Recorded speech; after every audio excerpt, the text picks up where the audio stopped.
Hello, Internet. You always And start with hello. yes, that's my catchphrase. Fuck yourself if you don't like it. Terrible.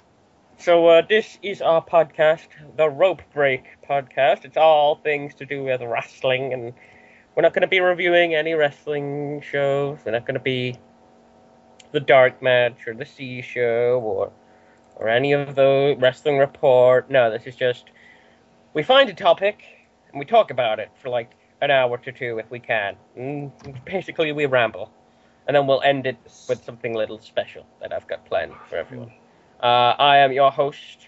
I guess we can use our real names. I am your host, Chris. I'm Nathan. And I'm Mick. Otherwise known as Michelangelo. Oh, that Ninja Yes. Turtle, if you wanted. That Ninja Turtle. Yeah. That Ninja Turtle. And today's topic for the Rope Break podcast is, when is hardcore wrestling too much? Everyone loves a little bit of hardcore wrestling, don't they? Everyone loves a little bit of hardcore wrestling. A bit of hardcore. A bit. Yeah. I mean, you gotta go way back, and like back in the day, a steel chair shot to the face was considered hardcore wrestling. Ladder Yeah. spot, like a guy getting slammed through a table, was considered hardcore wrestling. A ladder match was considered a hardcore wrestling match, and then But, ECW, and then ECW came along. Well, no, it And was said, before fuck that. No, before ECW, there was the Japanese deathmatch promotions, which Oh. also were like really known to like making things completely insane. Like they had like the exploding ring matches and shit like that.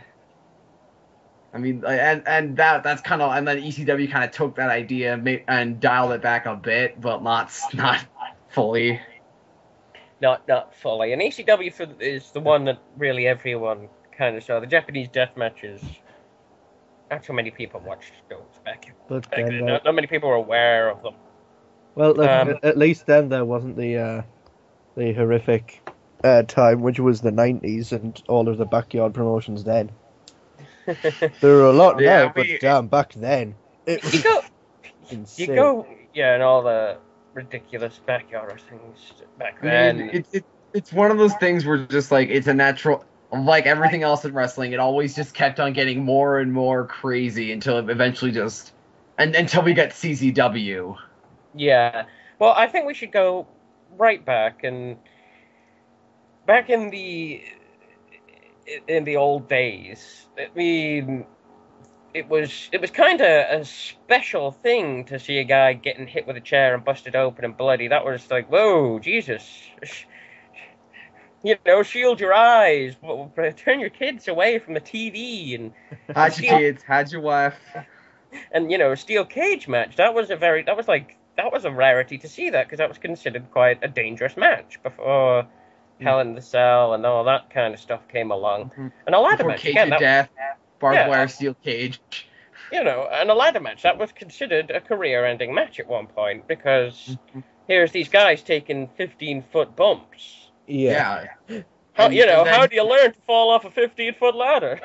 And then New Jack showed up and said, "Bitch, please." You know, and that's WWF and WCW. They were kind of doing what was acceptable back then. I'd say that was kind of a product of the times, you know, where that was a product of the time. you basically in those days, because there was competition, everyone was vying to be the most shocking show out there to get viewers. Yeah, like they needed to, and in general, and that's not just exclusive to American wrestling. I mean, you see it everywhere. I mean, if you're getting beat at your own game, if you're getting beaten in wrestling, then you just gotta make everything bigger and make everything like, you know, if like they're falling off of 10-foot cages, okay, we're gonna make them fall off of 15-foot cages. They're falling off of 15-foot cages. I hate to use this term, hi, by the way, but it's kind of the Jerry Springer effect, like back in the 90s when something was shocking, everyone watched it. Yeah. Yeah. It was the kind of thing like, I can't believe they're fucking doing this, and you gotta get, I gotta fucking call all my friends, you see what they're doing on Monday Night Raw? Holy fucking shit. Yeah. Yeah, and it's just one of those things that, like, if somebody tries to make something more shocking, the only natural response is make it more shocking than the thing that's more shocking.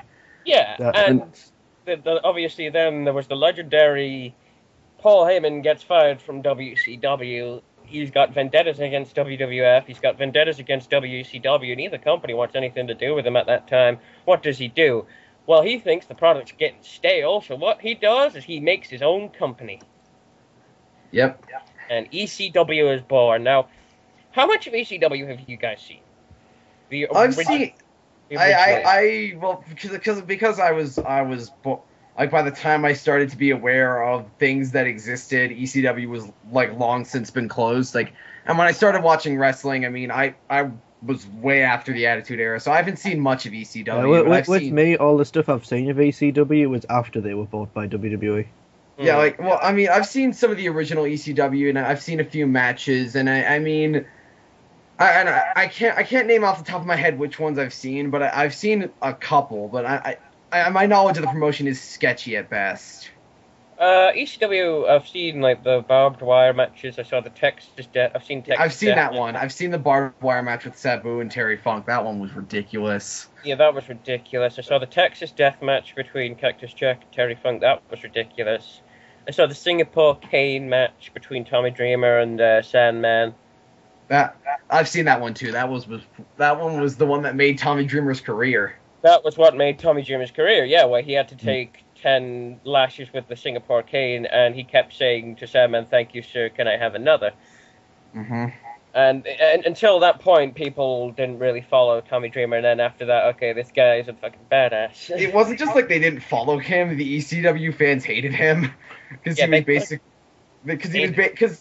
he was like, and for all intents and purposes, he was like, they call him like a WCW reject because he was just like a generic pretty boy brawler, and then like after the K match, it's like, yeah, this guy could hang here. Yeah. But I mean, obviously now when we look at today's things, people have obviously taken that step further, but ECW back then, was that going too far for the time it was in? Absolutely. Absolutely. I mean, I think it was one of those things where it's like, that's how they made, like, they were going very far for the time that was in. But that's the thing, like, it was just trying, it's how they got viewers. It's how they managed to find an audience. Yeah. I'm honestly not sure about that, because ECW back then, the people who did that stuff, they were really well trained. Mm-hmm. And not all of them. Like the Public Enemy and New Jack are good examples of just people who literally the only thing they could do was just get hit people with objects, get hit with objects, and fall off of shit. I mean, they were well trained. They were really well trained for bumps and stuff. Yeah. I mean, but then you hear cases like the infamous mass transit incident where. Oh God, exactly, the mass transit incident where this kid comes in, and the wrestling name is Mass Transit, and they ask him how old he is, and I think he lied about, he was only like 16 or 17, but he lied and said, I think he said he was like 19 years old, something around that ballpark, 19, 20, and they're like, okay, and they put him in a match with New Jack, and New Jack liked to use blades, toasters, also, he was a little excessive when it came to ECW. And I think New Jack is a good example of, like, that is where you kind of take hardcore too far, because he really kind of took hardcore too far.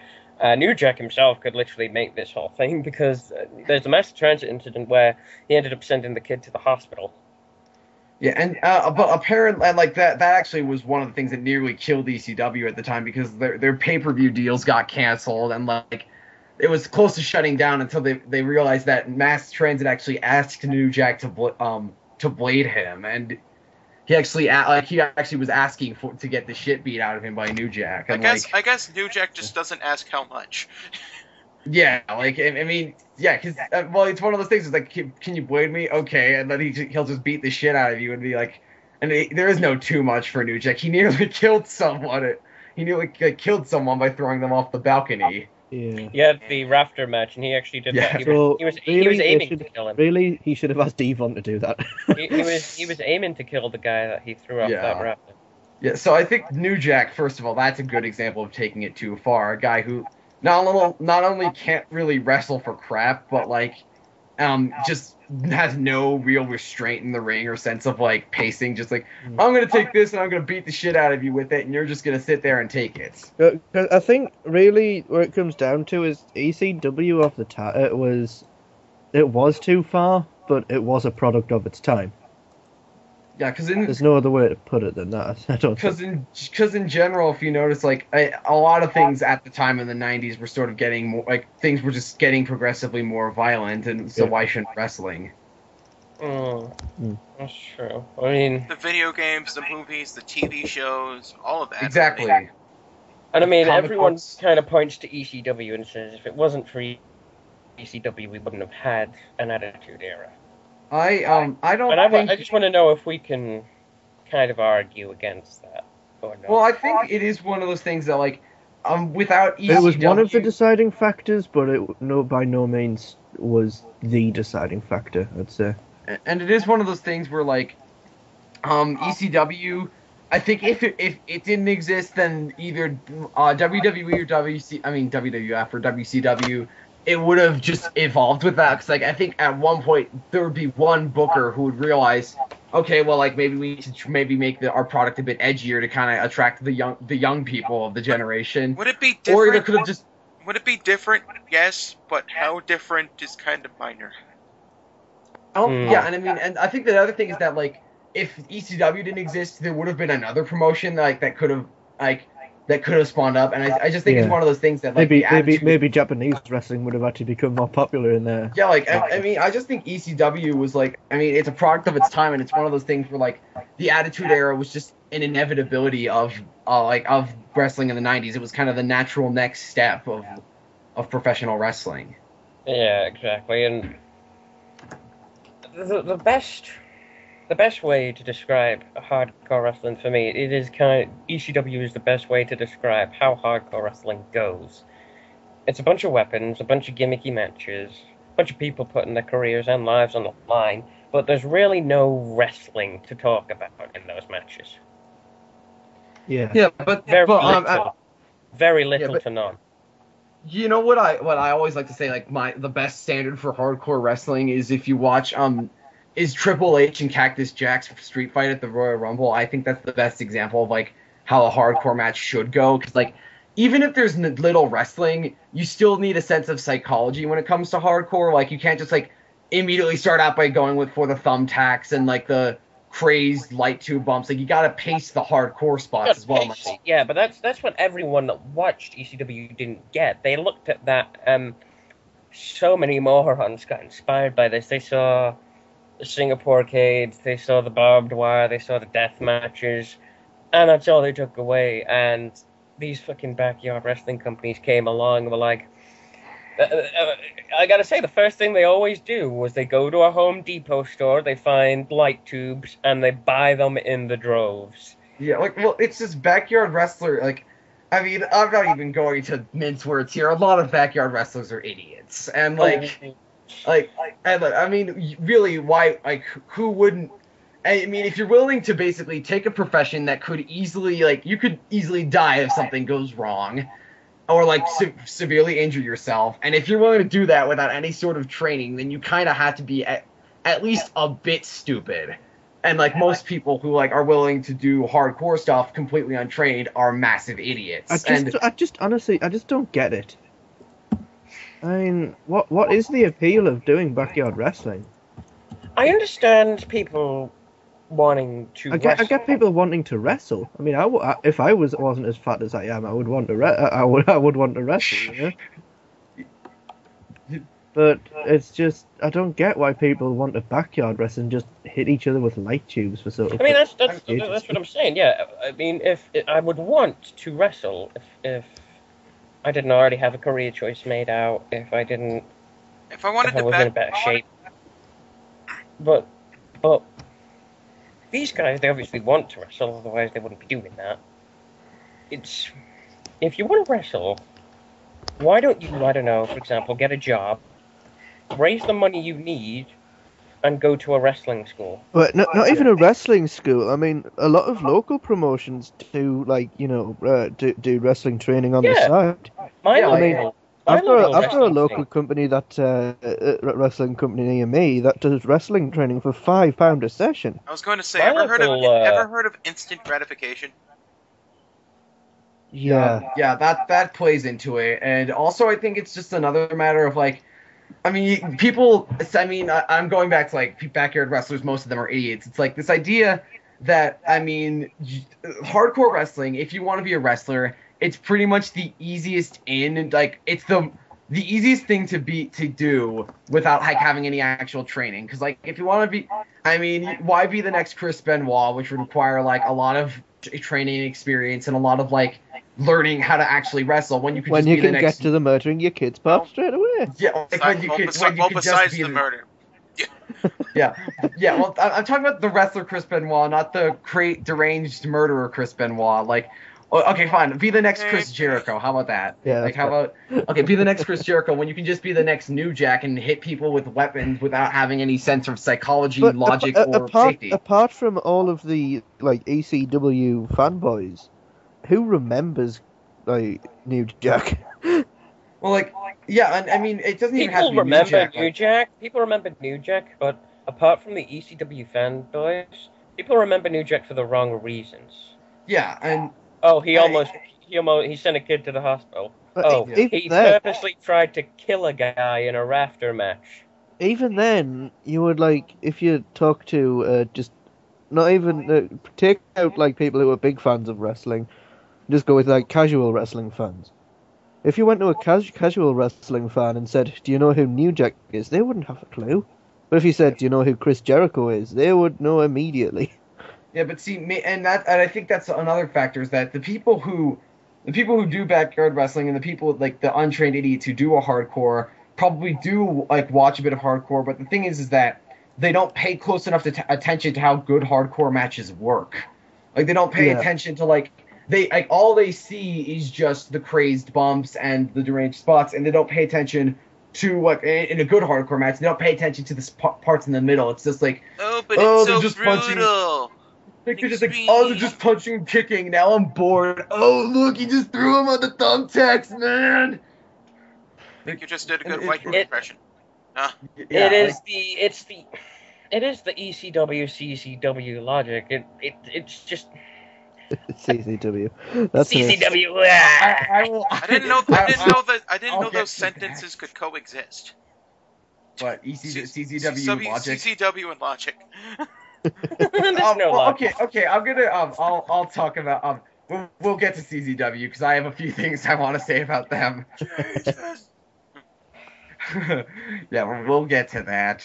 But after ECW went and gone, can you think of any examples of hardcore wrestling before CZW? I mean, and obviously there was the backyard companies that kind of had their own thing, but you know, anything that was televised that had that kind of selling point. I mean, WWF had the Attitude Era, yeah, but they never went to the extent ECW did. I They think kind of used the same formula they'd already used, but what they were doing to make it edgier was make the wrestlers' characters edgier, and they'd use the weapons more, yeah, but it was never, oh, let's bring in barbed wire, oh, let's bring in death matches. It's steel chair street fights, maybe in a hardcore match, where you'd bring in these unique weapons, but it'd never be too far. WWF always had a way of controlling it.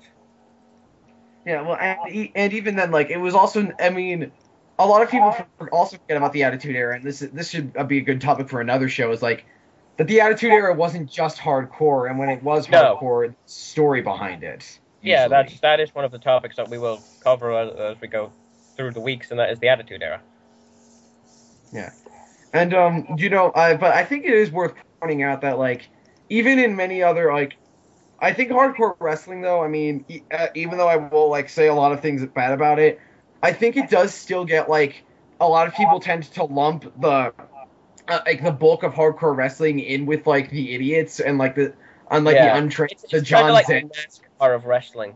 Yeah, like, they lump all the hardcore wrestlers together with, like, the John Zandigs and the New Jacks and the wife beaters and, like, all the CZW guys and the IWA, like, the untrained bad IWA guys. That's because the best hardcore wrestlers are people who can exist out of hardcore wrestling, like Mick Yes. Foley. Yeah, Mick Foley will remain like pretty much Mick Foley. He brought it's like he brought hardcore wrestling into the limelight and subsequently ruined it for everybody else because like there is no one else who I think I've never seen another hardcore wrestler really who can like a person who's exclusive like does mostly hardcore but can still like keep the can like still be a genuine top star. Yeah. Another And, guy like, who did the hardcore stuff, but who outside the hardcore was still a great athlete and still a great wrestler was Terry Funk. Yeah, he was Yeah, he's the only other guy I can think of. I mean, long before maybe when ECW. Edge was in ECW, but Long Like, before see, ECW.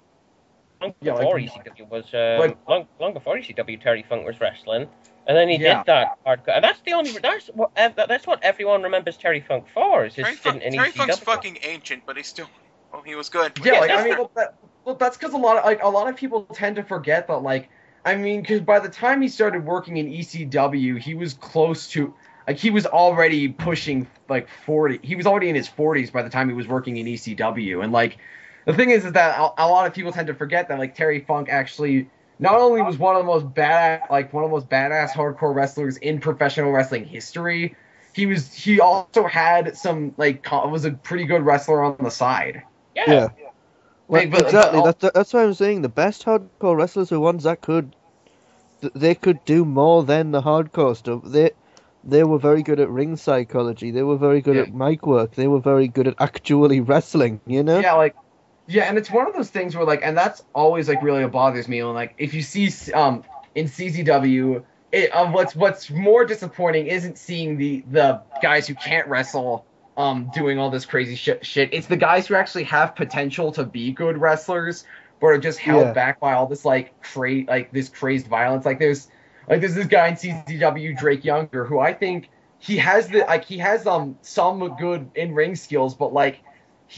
I mean, every single one of his major moves are always done to like a plate glass or barbed wire or thumbtacks, and it's like, you know, you can easily like have a guy like Drake Younger who can like wrestle in a normal match, but he's just like constantly in like all these ridiculous hardcore matches and like really a lot of them don't have a lot of storyline to them. It's just like guys throwing each other onto thumbtacks, throwing them onto plate glass for no reason other than that it looks cool. And yeah, let's go to CZW, shall we? Because after these are the guys. These are the perfect example of fans who looked at ECW and just didn't get that there was a bit more to it than just let's throw shit at each other. Hardcore. There was a tiny bit more to it, but the bit more to it was kind of crap. That's why people usually only remember the hardcore stuff. Apart from the promos were good. But CZW just looked at that and were like, we're going to be doing that, yeah. Well, it also doesn't help that early CZW was basically just like a hardcore vanity project for their owner.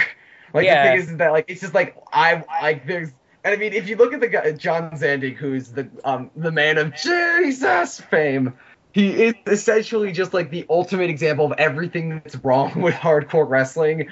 Who's like this fat sack of shit who can barely wrestle, except like for just like throwing people onto shit and like getting hit over the head with hardcore implements. And like he basically just created the entire promotion so he can do that to other people. So he can just have a promotion where he can be world champion and just beat the shit out of everyone else.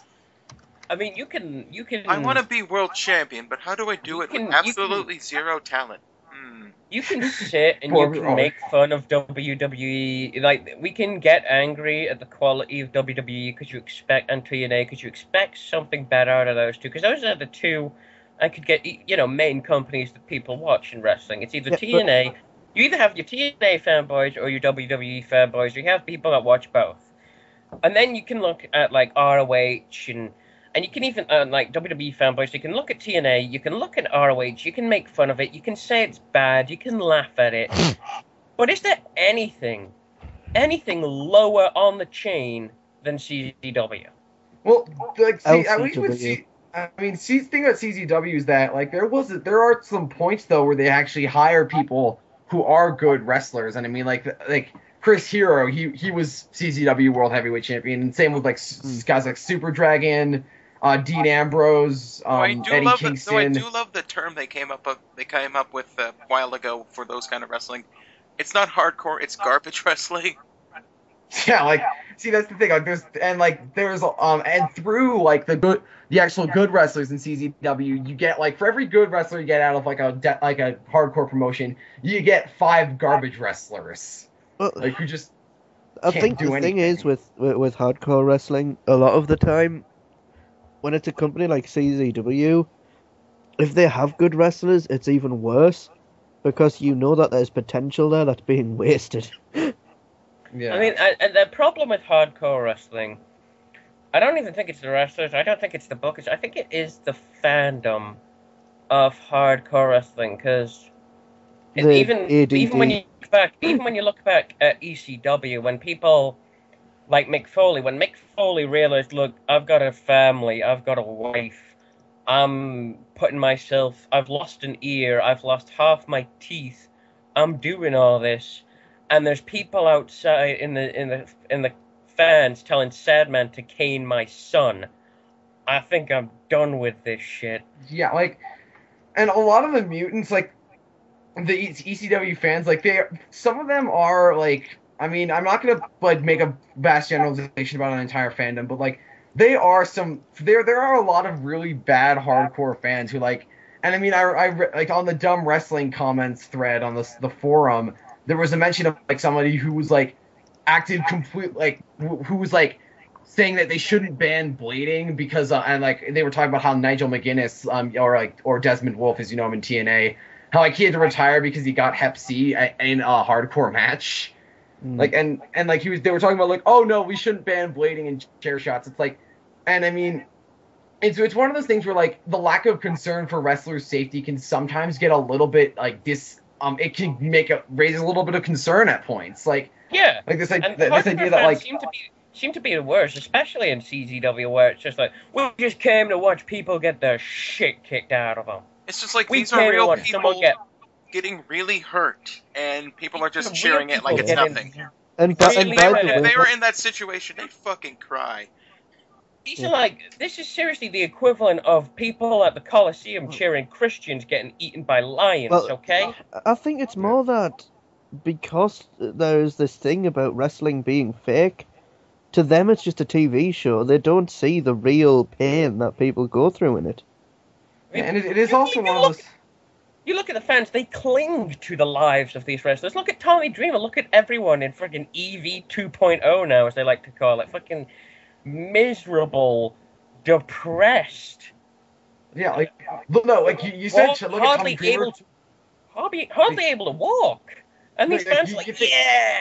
You think Tommy Dreamer's bad? Like, look at Shane Douglas, who's like... Shane fucking Douglas. Oh my god, like, he was basically... No, Shane Douglas was like, he was the big guy in ECW, and now he's just reached this point where he's literally like, he just can't go anymore, and he couldn't go for a long fucking time, and it's just like, it is just outright depressing to see him wrestle, especially in Extreme Rising, which was his new attempt to like rekindle ECW, which was a miserable failure. Well, and look, it's like, I have like just one thing that I need to point out to you guys: hardcore justice. That is, I think, the word. I mean, and I think while we're on the topic of ECW and hardcore wrestling, I'm just gonna say this to every single a message to like. It doesn't matter if you're a fan, a booker, or a promoter, or it's just like somebody who's listening to this. Let ECW rest in peace. Please. Don't try to bring it back, because I mean every single attempt of it, like, it was only somewhat good with One Night Stand, and then like every single other attempt after it has just been completely and utterly depressing. And that's the point I'm making, is people cling to it. The fans, the bookers, the wrestlers who were all a part of it, apart from the ones that have separated themselves. Well, there's the ones that moved on. I mean, Paul Heyman moved on. Apart from the ones that have moved on, which are a fair few, there's only Terry Funk, Mick Foley, the only and Paul Heyman. I can't think of whoever else has moved on. The rest have either died or gone on to do some... I was going to say, there's a reason why life expectancy for wrestlers is like fucking 50. Since the fact Yeah. that they're in pain all the time, they have to turn into like painkillers and drugs, Yeah, and like, and alcohol. it even like, I mean, even, look at Jeff Hardy's career, for God's sake. no, but like, or like, look at Eddie Guerrero's career, who like basically, like he took got- so many drugs that like, he rode way too hard, and when he finally settled down, his body just couldn't take it. yeah, and then like, but like even like people who have moved on, like Mick Foley, it was just like, I mean, one of the most depressing things I've ever seen was Mick Foley. He can't even tie his own shoes anymore because his back is just so fucked up.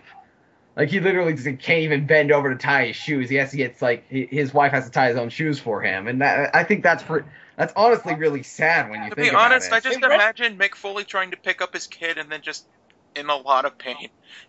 Yeah, like it, and it's just one of those things where like even wrestlers who like work really like in safe promotions, they still have a lot of pain. Like, and they still, and like when you add the hardcore element, it's like just one of those things where if like you take CZW guys and guys who like and like I mean, there's this one guy early on in CZW, Nick Mondo, who I literally saw a bump where he fell off of a trailer onto two tables that were both strewn with light tubes, and like this was a very, very high trailer, and what caught him was solid concrete. Oh, Jesus.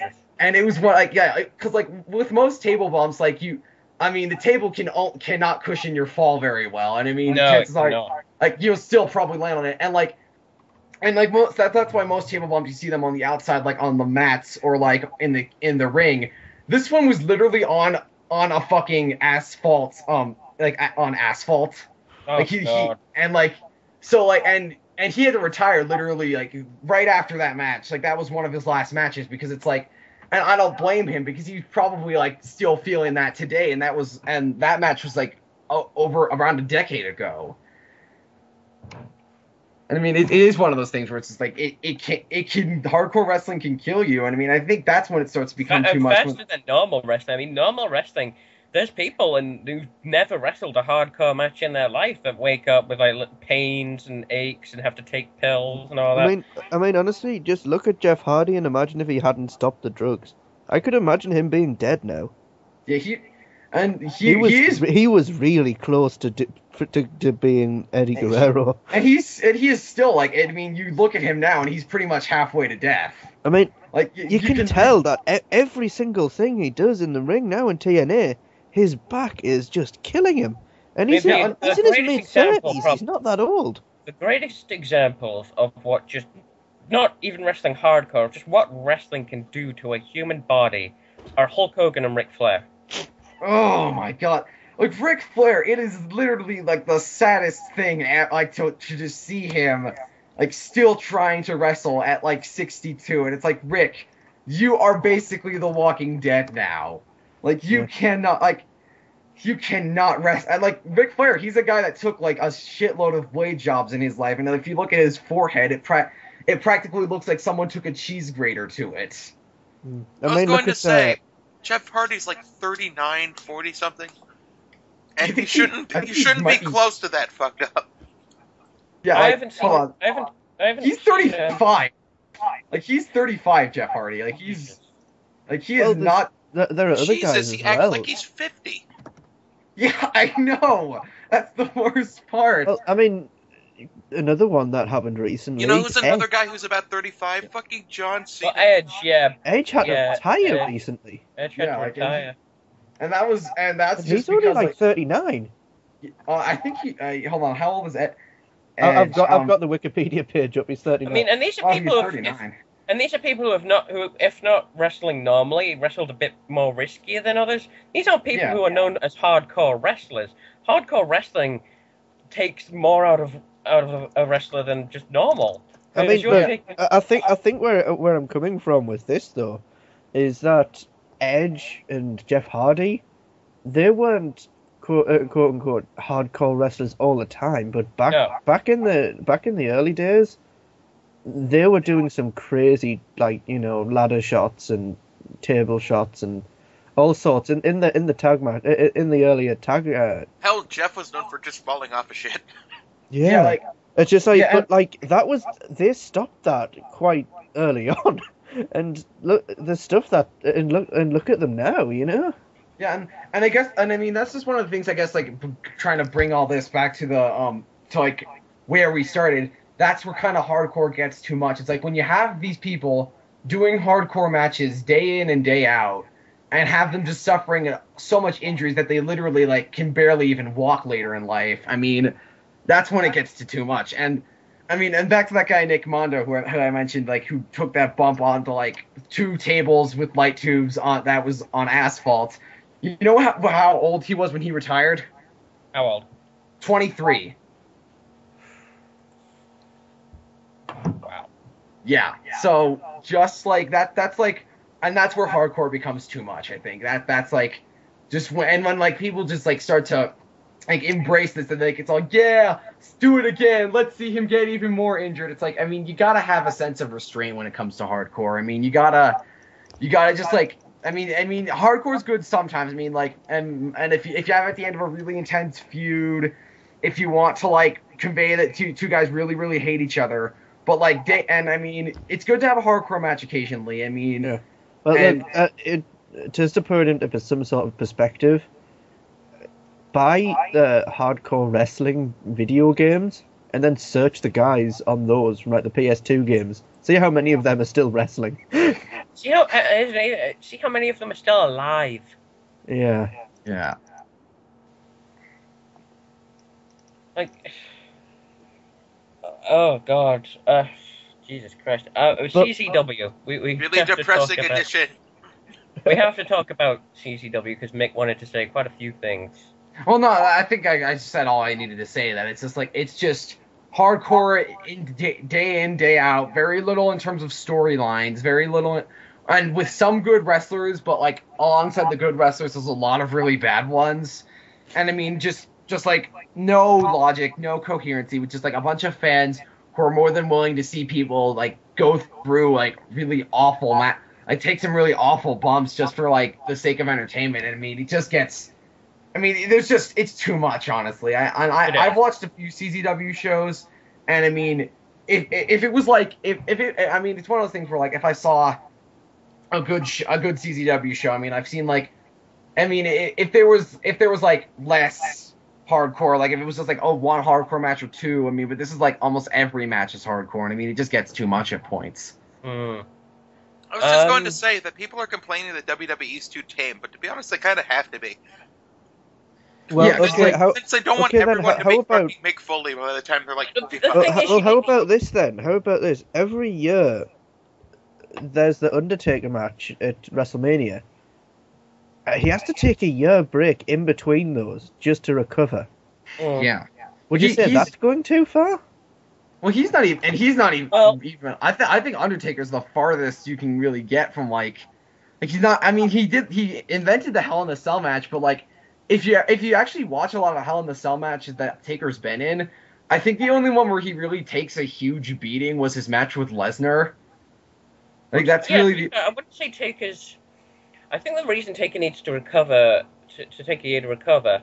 He's And just I'll admit that he takes a lot of bumps and there's a lot of crazy stuff that happens in those matches. It's because he's so susceptible to injury now, and he's. Yeah. He's just old, and He's I mean I'm not even sure if it's like a matter That's no of offense to recovering. Taker. He's a great wrestler even for his age now. I But think, he's old. yeah, honestly, the thing with Undertaker is that if he wrestled like constantly, he would be broken down now.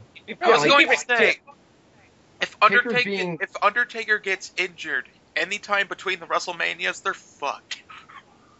The Yeah, thing well, is with see- Undertaker though, is what you don't realize is he's only 47. Yeah, he's 47, but like he's 47, but he always kind of looked older than he was. Yeah, but he looks like he's like 75. Yeah, like no, but like I mean, it's one of those things. Like even if you watch him in his debut back in 91, I mean, he was only in his like late 20s, and he looked like he was in his 40s already. That's true. Yeah, he already looked Like, like he was in his 40s. He's already I was going to say, Shawn Michaels is about the same age as him, and when you look at both of them, they're I think like they are the Undertaker same looks age. like fucking ancient. Yeah, they are the same age. Yeah. They are the same age. They're only like a few months apart. But what I want to know, just ask your guys' opinions. There's like matches and weapons. Like, are there any matches that when it comes to hardcore, they're too far, going too far. I think personally, I would say a thumbtacks were going too far. Well, I think thumbtacks can only work if it is like in a really big, if it's a big feud. Like I think that like you're only going too far. I mean, I think you can go as far as you want in a hardcore match so long as you have enough story to back it up. I don't know about that. I don't know about that. Like wire, actually using real barbed wire because you're fucking stupid and didn't buy the fake barbed wire. Yeah, but see, I mean, I think like. But I honestly think like what's going too far. Honestly, I mean, because I can't really think of a match off the top of my head because I mean once you see enough, if you see a lot of hardcore, hold on, can I just say one thing? How about throwing Mick Foley off a fucking 20-foot Hell in a Cell? I think it wasn't necessarily the first part that was going too far. I think it was the second one that was going too far. Yeah. Like the fact that the fact that the match still kept going after that. Go ahead, Mick. Show what you need to say. Well, like I just think like once you see enough hardcore matches, yeah. Well, once you've seen a lot of hardcore matches, they kind of just end up becoming the same match.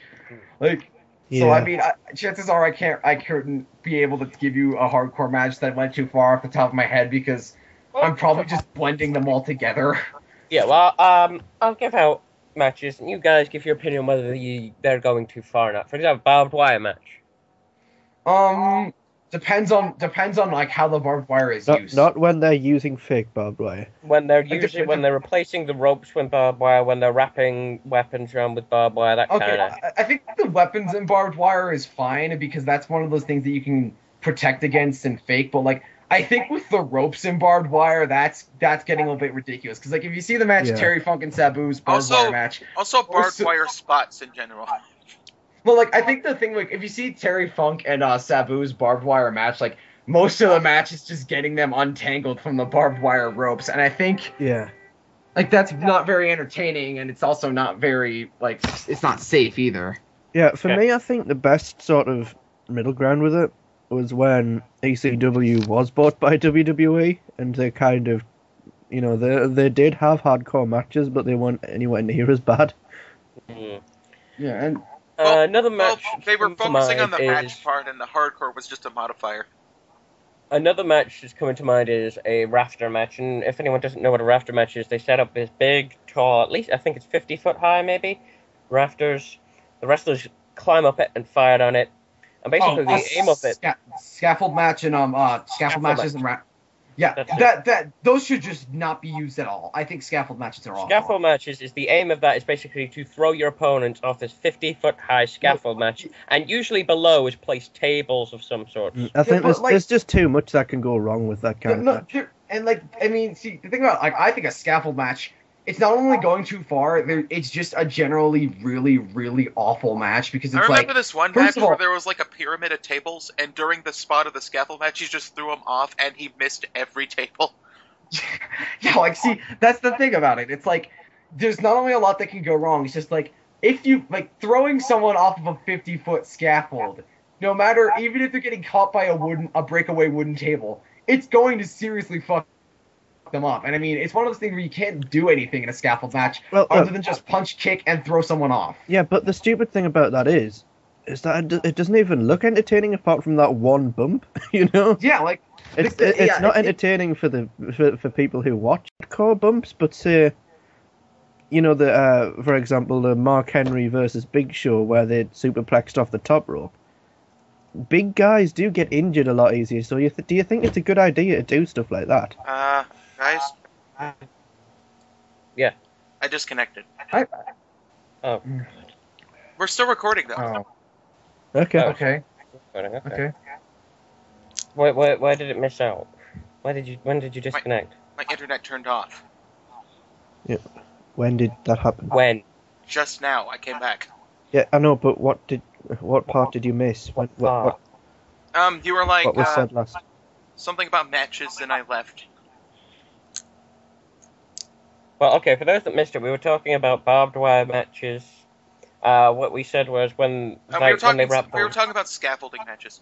Oh, well, scaffolding matches... Okay, so right at that point. Okay, good. We agreed that scaffolding matches were going too far. We're talking about death matches, and we agree those go too far, especially when they're using explosives in the ring. Because that's just like gets over the top, honestly. And Nathan's question to us is: should big guys do like superplexes to each other? Well, it's should big guys really take as big spots as other guys should, because they do get injured a lot easier than other guys. I mean, like especially guys like the big giants, like the Big Show, and you know guys like Andre. Well, I think it's all about like progression, I guess. It's all about like, I mean, it's fine if you do it once, but like if you do it all the time, then it just becomes like how many times you do it, how safely you do it. Honestly, wrestlers should try and work within their comfort zone. Yeah. If the wrestler isn't comfortable with it, then no, they shouldn't. But if they're okay with it, and if they can do it safely.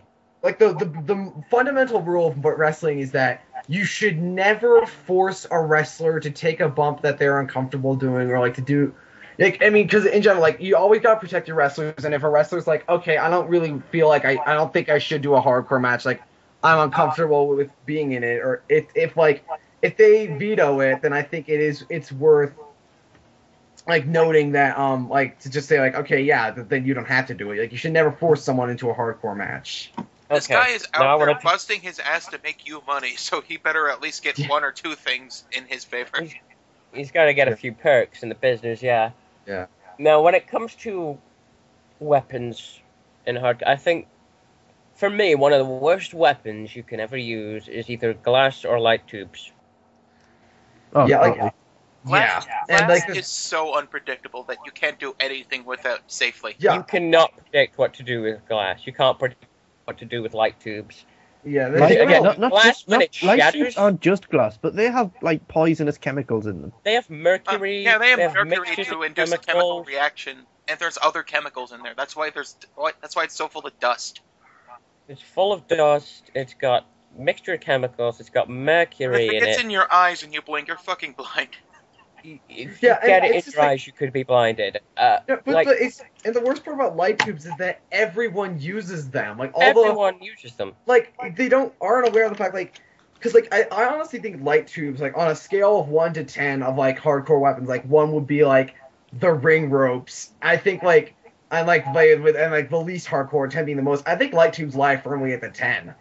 Like that is like the worst possible weapon you could use. It's not just that, but I think honestly the thing with like light tubes is that they don't even look good because they just sort of pop and that's about it. Yeah, it looks a lot more dead. I mean, it isn't, but it looks a lot more deadly if you beat someone with a baseball bat in the ring. People don't realize.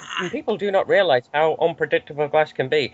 You can try and aim shit because when glass shatters, it doesn't go in the direction you're swinging it. You can swing a light ball, like a light tube at someone's head, and you can think it's only going to go forwards. No, when glass shatters, it fucking goes where it wants to go. It explodes out.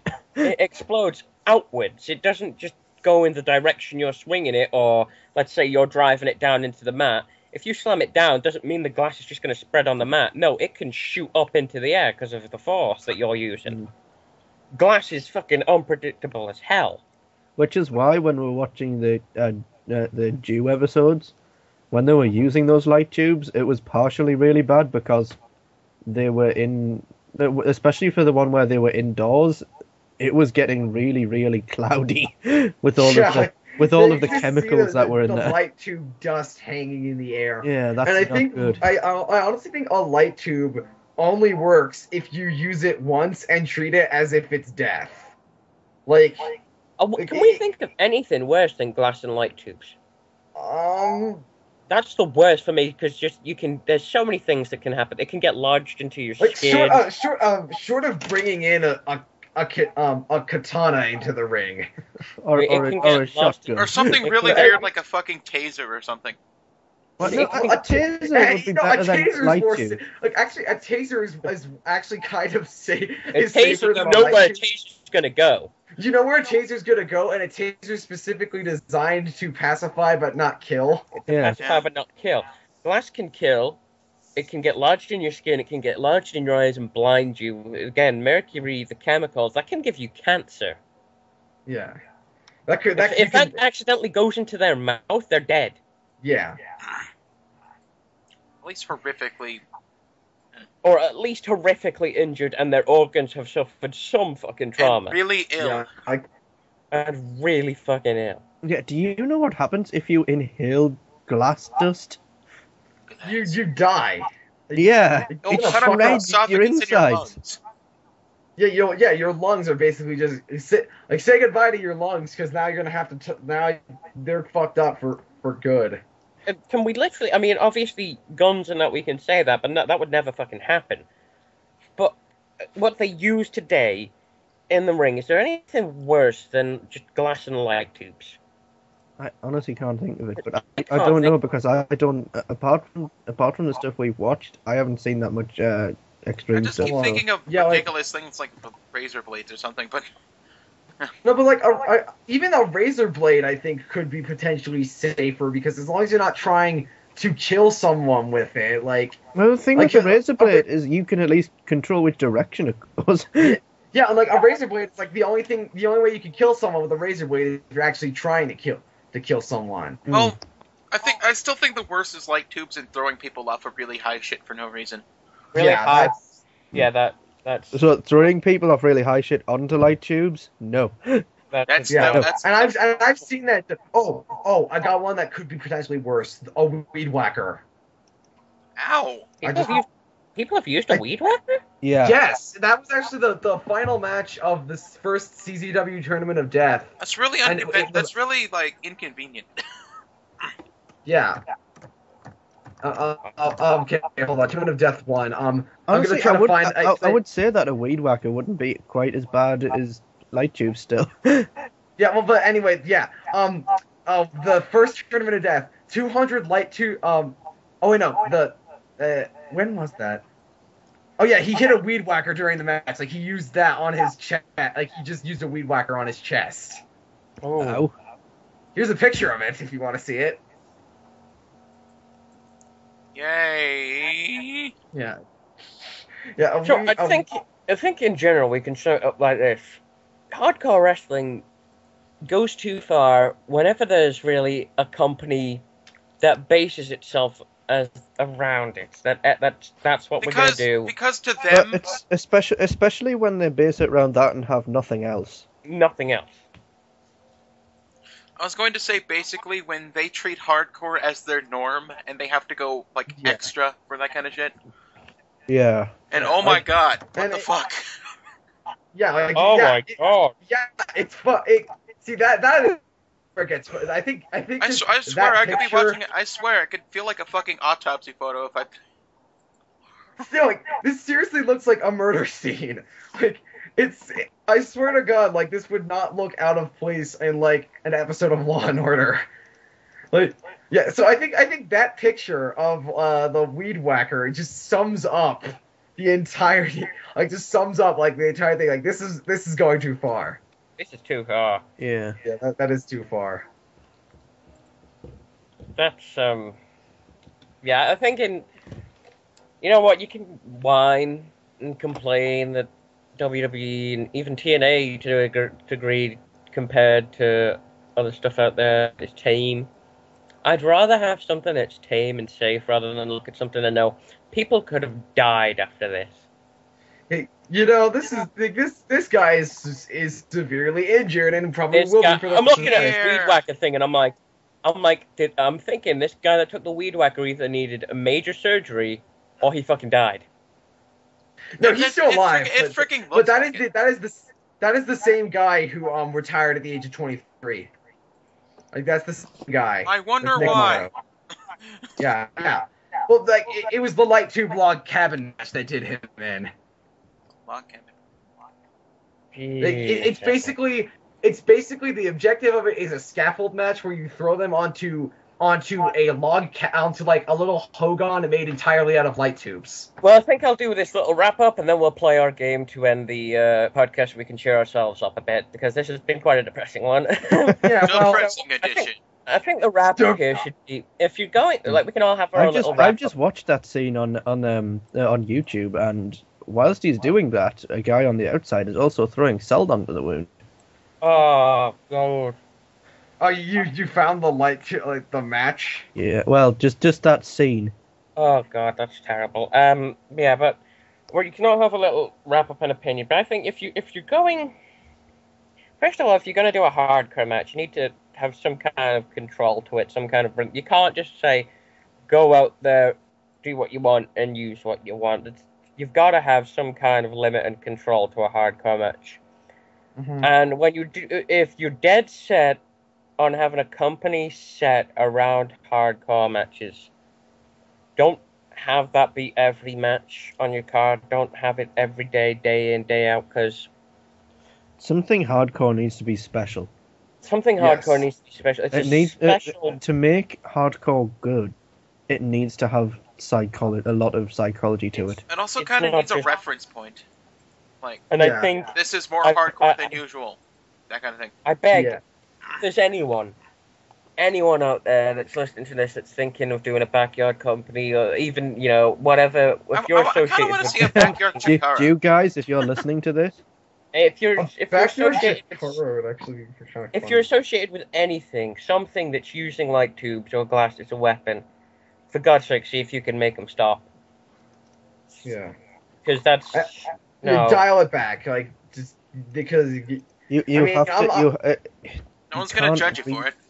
Well, besides the assholes, but use light tubes. Use other stuff. When you look at something, look, tell them it'll be cheaper to buy one 2x4 and use it lots. Use a 2x4. Use something. Don't. There's a reason that those light tubes have those protecting cases on them. Okay. Yeah, there's a reason why they're kept in lights and not in the hands of teenagers. There's reasons also why weed whackers are locked up in tool sheds and keep those out of the hands of crazy people. Yes, and I'm just gonna wrap this all up by saying, like, show some restraint. Like, it's the same reason that you don't give little babies bleach to hold. Yeah, it's okay. It's like show some restraint, because if every match is hardcore, then no match is hardcore, and it's just fucking depressing to watch. People will die. Yeah, or just get severely injured, and or it's just gonna be kind of a shit match. Yeah. Else you just make a very, very uncomfortable, like, hard to watch product. Okay. Now, to end this podcast, I think it's time we played a very special game. It's the Vince Russo booking game, and this is how we're going to end. By the way, I'm just going to say mood whiplash. I was starting to get used to the extremely depressing subjects.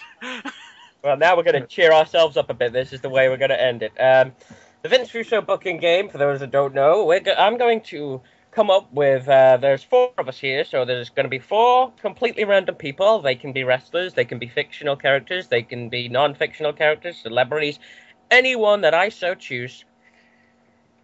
I will give 1 person for each amount of people that's on the podcast. So there's 4 today, so we'll have 4 people. And then each and every one of us will have to book a Vince Russo match with these 4 people. And whoever books the best Vince Russo match, you can have swerves in it if you like.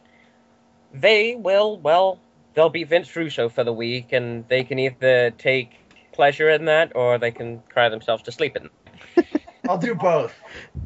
So, the 4 people are going to be, we're going to have Han Solo, we're going to have Brad Pitt, we're going to have Frankenstein, and we're going to have Stewie from Family Guy. Han Solo, Brad Pitt, Stewie, and Frankenstein. Yes. Who would like to start and book a Vince Russo match? And I'll edit the silence and bow until we come up with something. Stewie. Jefferson Starship Deathmatch. Jefferson Starship Deathmatch. Please, Ali, explain to us what a Jefferson Starship Deathmatch is. I have no fucking idea, because this is mostly sci-fi. Okay. I was just thinking of random names. It's going to be a this is tough. So Frankenstein's doctor's table electrified barbed wire steel cage match. Okay. So Han Solo and Stewie are going to fight in a match that has a a steel cage made entirely out of barbed wire with electricity running into it. And inside the cage, right on the wall, is like that little table that Dr. Frankenstein used to make the monster. And so Brad Pitt is going to be accompanying Stewie at ringside. And what the objective of the match is that you have to put someone on the table and electrocute them using the electrified barbed wire steel cage.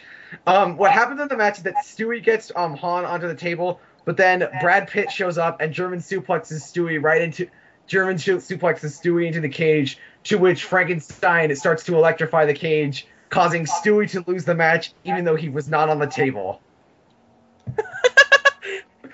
That's good. I like that.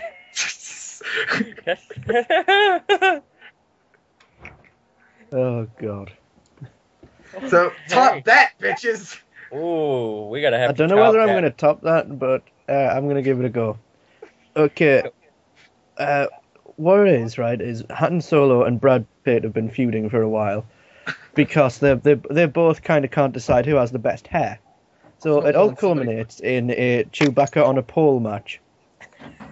But Frankenstein shoves himself into the match because Stewie created Frankenstein, and the person who wins gets to have Chewbacca, and Stewie wants to have Frankenstein have Chewbacca strength.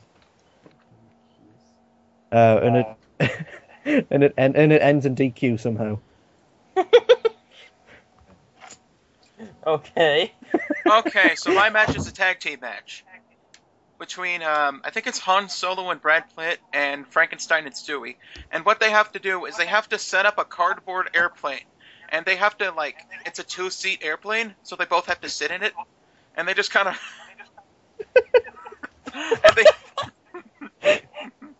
and then, to win the match, you have to knock the wings off the other plane by running around with a slingshot and chasing him through the studio. Stewie wins by climbing up the scaffolding and doing a dive bomb attack onto... while in the little toy airplanes. And he crashes. Okay, right so the whole storyline for mine is it's Brad Pitt's angry that he didn't get put in the movie Inception, and Han Solo's kind of just laughing his ass off, saying, "Ha ha ha, you gay Nazi killing son of a bitch," and somehow Stewie and Frankenstein get involved, and this all culminates in what's an Inception cage match, but instead of escaping, it's a cage within a cage within a cage. But instead of escaping them, you have to climb over the cages and try and get into the middle of the ring. And whoever's the first inside the ring after climbing over the 3 cages wins. So you climb all 3 cages? You have to climb over the 3rd cage, get in, and obviously they're fighting each other. And or we can do the best thing and combine all the matches together. So it's an electrified triple steel cage while everyone's dressed as airplanes, and there's Chewbacca on a pole, and... I think that's what we should do. We should make up all our matches, and then at the end we should combine it. So it's electrified. It's an Inception electrified steel cage match with 3 steel cages all electrified, and in the ring is a doctor's table. There's also a Chewbacca on a pole.